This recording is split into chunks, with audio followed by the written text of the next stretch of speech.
नमस्कार शेतकरी मित्रांनो, मी संध्या हिरे आणि संध्या हिरे गोट फार्मवरती आपले स्वागत आहे. जर तुमच्या शेळीला मावा असेल म्हणजेच पालवी उभरलेली असेल तर हा घरगुती उपाय नक्की करून पहा. पण त्या अगोदर शेळींना पालवी का उभरते पाहू.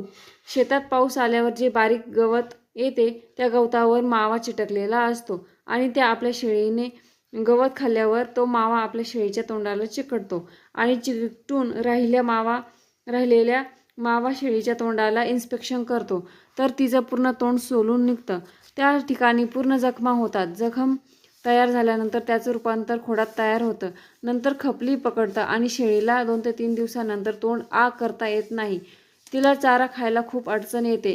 तुम्ही जर वेळेवर लक्ष नाही दिलं आणि जर आषाढीची माशी बसली आणि आषाढी जर पडली तर शेळीचं पूर्ण तोंड नासून जाण्याची शक्यता असते.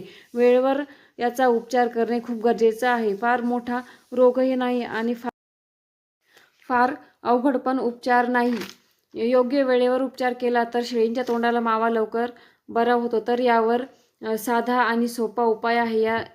याला कापूर, हळद आणि खोबऱ्याचे तेल हे तीनही घ्यायचे. एक वाटीत मिश्रण तयार करून घ्यायचं आणि ते शेळीच्या तोंडाला चारही बाजूंना व्यवस्थित लावून घ्या.